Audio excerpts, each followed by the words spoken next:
오늘 영상 끝까지 보신다면 돈만 나가는 아까운 보장이 무엇인지 정확하게 확인할 수 있으니까요. 필수 시청해 주시고요. 안녕하세요. 흑백보험 김이사입니다.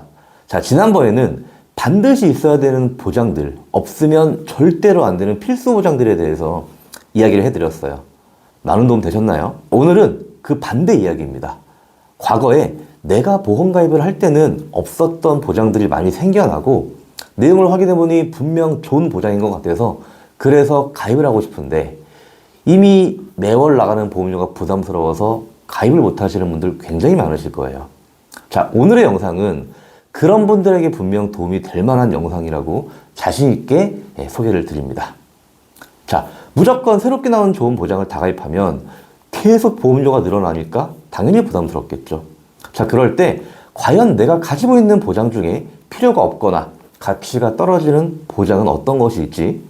자, 이 보장을 빼서 보험료를 줄이고 새로운 보장을 가입한다면 이런 생각은 해보시는 것은 어떠실까요?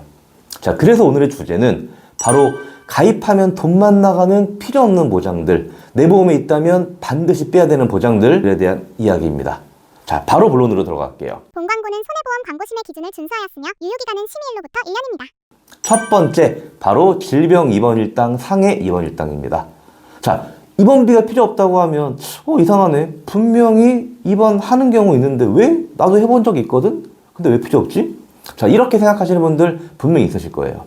자, 물론 내가 보험료를 무제한으로 낼 수 있어서 모든 보험사의 모든 보장을 다 가입할 수 있다면 필요 없는 보장이 뭐가 있겠어요? 어쨌든 보험 특약이라는 것은 발생될 수 있는 확률이 있으니까 누군가가 만들어낸 거잖아요. 근데 여기서 제가 이야기하고 싶은 건 보험을 가입하는 목적이 뭔지 한번 생각해 보자는 거예요. 나중에 발생될 수 있는 위험 중 확률이 높으면서 발생되었을 때 병원비가 부담스러울 수 있는 부분을 커버하기 위해 보험 가입을 하시는 것이 아닌가요? 자, 그러면서 기왕이면 그 보장을 받기 위해 납입을 해야 되는 월 보험료가 어느 정도는 경제적이면서 효율적이어야 좀 가성비 면에서 괜찮겠죠. 자, 건강심사평가원 자료에 의하면 4인실, 5인실, 6인실에 입원했을 경우 의료보험이 적용돼서 실제 본인부담금은 하루에 14,000원에서 22,000원 정도밖에 되지 않는다고 하더라고요. 자, 그렇다면 3일 입원해도 4만원에서 6만원 정도가 본인 부담이기 때문에 사실상 그렇게 부담을 느낄 정도는 아니라는 거예요.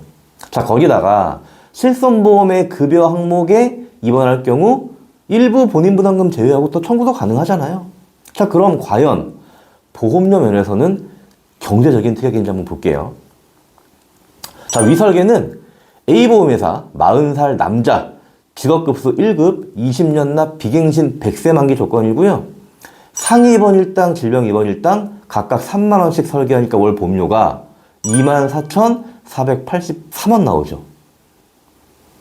자, 비교를 위해서 암진단비 1,000만원이 월 17,300원이고요. 뇌혈관질환 진단비 1,000만원이 12,740원, 허혈심장질환 진단비 1,000만원이 6,040원 나옵니다. 상대적으로 어때 보이나요? 자, 여러분들이라면 24,483원의 월 보험료를 가지고 입원했을 때 3만원 보장받는 담보를 가입하시겠어요? 아니면 이 정도 보험료로 암진단비 1,000만원에 허혈심장 진단비 1,000만원이 월 23,040원이니까 이거 가입하시겠어요? 자, 그래서 내 보험에 입원 일당 담보가 있다면 보험료 보시고 차라리 이런 특약을 삭제를 하시고요. 내가 부족한 보장에 채운다면 훨씬 더 효율적인 설계가 가능할 거라고 봅니다. 자, 참고로 예전 보험은 해지했을 때 일정 비율의 환급금도 발생할 수 있으니까요. 이 부분까지 생각해 보신다면 단순하게 보험료만 낮추는 효과가 있는 것이 아니라는 꿀팁을 제가 하나 드립니다. 자, 두 번째 갈게요. 두 번째는 암수술비입니다. 이상하네. 지난 영상에서 평균 수명까지 살 경우 남자는 44.6%, 여자는 38.2%나 암에 걸린다고 했는데, 그리고 제가 택시기사 얘기했었죠. 그리고 암 걸리면 암수술도 하는데 왜? 물론 암 진단 확률 높고 암에 대한 치료비 분명 부담스럽죠. 자, 하지만 2024년도 6월에 발표한 아산병원 자료에 따르면 23년도 암 수술 건수는 23,350건으로 항암 화학요법 234만 4,606건과 항암 방사선 치료 112만 2,221건, 즉 항암 치료와 비교했을 때 상대적으로 14.8%만 차지하는 것을 볼 수 있습니다. 자, 암 치료는 암 수술보다 항암 치료의 비중이 상대적으로 많이 높다는 것을 확인할 수 있는데요. 자, 문제는 이 차지하는 비중에 비해서 과연 납입해야 되는 보험료 면에서 과연 이게 합리적인가? 이 부분을 같이 한번 보자는 거예요. 다음 설계서를 보시면 약간 갸우뚱하실 겁니다. 자, 역시나 설계는 A보험회사 40살 남자 직업급수 1급 20년 납 비갱신 100세 만기 조건이고요. 암수술비 1,000만 원이 2,850원, 암진단비 1,000만 원이 월 17,300원, 항암 방사선 약물 치료비 1,000, 항암 약물 치료비 1,000, 두 개 합쳐서 월 9,960원. 암 수술은 할 때마다 보장받는 거고, 암 진단비와 항암 방사선과 약물 치료비는 최초 1회만 보장일까? 당연히 반복적으로 할 수 있는 암 수술비가 비싸야 되는 거 아니야? 자, 이렇게 생각할 수도 있는데요. 자, 그렇다면 제가 이렇게 여쭤볼게요. 암 진단 받으면 무조건 암 수술 할까요? 그렇지 않죠. 암의 진행 정도나 암의 위치에 따라 수술하지 못하고 항암 치료만 가능한 경우도 상당히 많습니다. 자, 과연 여러분들이라면 역시나 2만 원 정도의 보험료로 암 수술비 1천만 원 가입하시겠어요? 아니면 암 진단비 1,000만 원 가입하시겠어요? 아니면 항암 방사선 약물 치료비를 2천만 원 정도를 가입하시겠어요? 세 번째, 암 직접 치료 통원비입니다. 자, 이 보장은 그냥 설계에서 바로 볼게요. 자, 역시나 설계는 A보험회사 40살 남자 직업급수 1급 20년 납 비갱신 100세 만기고요. 암 직접 치료 통원비 하루당 5만 원 받는 건데 1년에 30회 한도고요. 1년에 풀로 보험금 받아도 150만 원 보장 받는 거잖아요. 근데 보험료가 5,220원입니다. 암 통원 했을 때 5만 원 받는 게 크게 메리트가 있을까요? 보장 금액적인 면에서. 자, 그 다음에 보험료 면에서 암진단비 1,000만 원이 월 17,300원이었고요. 항암 방사선 치료비 1,000만 원이 항암 약물 치료비 1,000만 원과 두 개 합쳐서 월 9,960원이었어요. 자, 역시나 여러분들이라면 어떤 보장에 투자하시겠어요? 네 번째, 암 입원 일당입니다. 요즘 암 치료하는 데 있어서 입원이 많을까요? 통원이 많을까요? 암뿐 아니라 의료기술이 발달함에 따라 입원의 시대에서 통원 치료의 시대로 점점 변화하고 있고요. 앞으로 더더욱 이 현상은 심해질 것이 명백하죠. 자, 그렇다면 암 입원비의 가치 또한 점점 앞으로 떨어질 거라고 봅니다. 자, 그런데 과연 보험료는 어떨까요? 자, 역시나 설계는요, A보험회사 40살 남자 직업급수 1급에 20년 납 비갱신 100세 만기 조건이고요. 암 직접 치료 입원 일당 10만 원이 월 12,630원 나옵니다. 역시나 상대적인 비교를 위해서 암 진단비 1,000만 원이 월 17,300원이고요. 항암 방사선 치료비가 1,000만 원, 항암 약물 치료비가 1,000만 원 두 개 더해서 월 9,960원. 역시나 보이시죠? 자, 예를 들어 볼게요. 암 진단 후 초반에 수술을 했어요. 그러면 회복까지 한 일주일 정도 걸린다고 보고요. 그 기간 동안 입원했다고 볼게요. 자, 그리고 항암 치료 10회 정도 받는 동안 2일씩 입원했다고 가정을 하면 그럼 총 27일 입원한 거니까 270만 원 보장 받는 거거든요.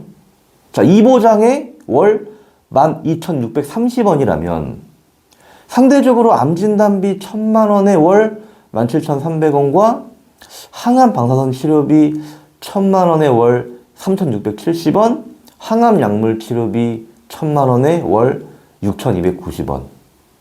역시나 어때 보이나요?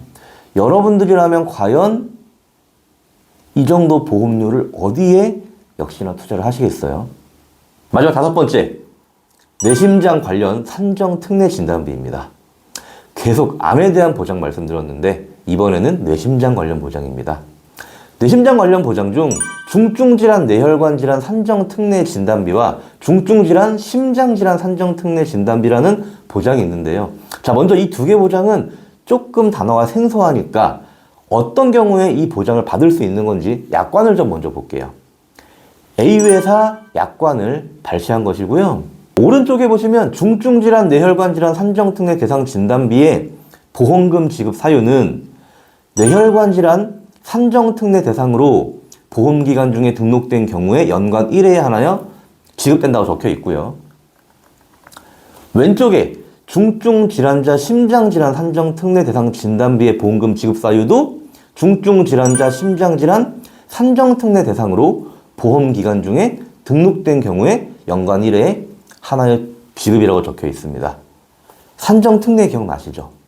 산정 특례 대상으로 등록이 되어야 뇌든 심장이든 보장을 받는 거네요. 자, 그렇다면 여기서 산정 특례 대상에 적용되려면 어떻게 돼야 되는지 조건을 한번 살펴볼게요.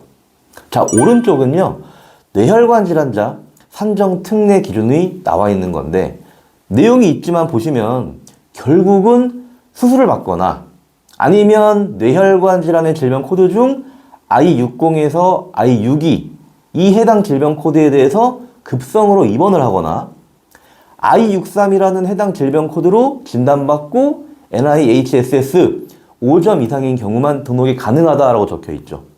자, 결국은 일반적으로 진단받는다고 보장을 받는 게 아니고요. 결국은 수술입니다. 자, 왼쪽에 심장질환자 산정특례 기준 등록 또한 역시나 수술 또는 약제 투여를 받은 경우에 등록이 가능하다고 적혀 있습니다.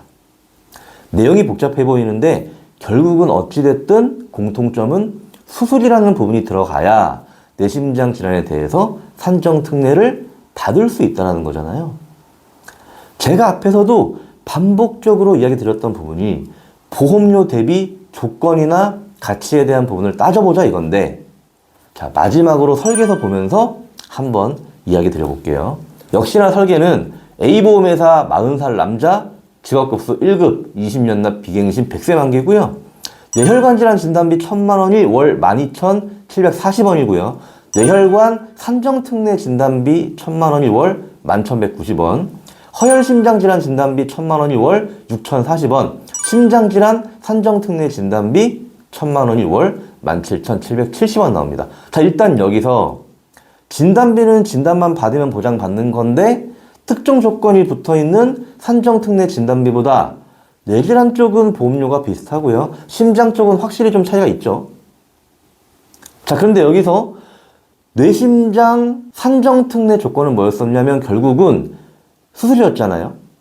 자, 그랬을 때 뇌혈관 질환 수술이 1,000만 원은 월 3,420원, 뇌혈관 산정특례 진단비 1,000만 원은 월 11,190원, 허혈심장 수술비 1,000만 원은 월 4,290원, 심장질환 산정특례 진단비 1,000만 원은 월 17,770원. 자, 어떤가요? 진단비랑 비교해도 수술비랑 비교해도 과연 여러분들이라면 어느 곳에 보험료를 투자하는 게 좀 효과적인 것처럼 보이나요? 정리하겠습니다. 자, 오늘은 설계사들도 가입 안 하는 보장들, 내 보험에 특약으로 있다면 빨리 손절해야 되는 보장들 정리해봤습니다. 자, 여러분들 보장은 절대적으로 무조건 좋은 것도 절대적으로 무조건 안 좋은 것도 없습니다. 하지만 상대적으로 효과적인 보장은 분명히 있고요. 상대적으로 효과적이지 않은 보장도 분명히 있습니다.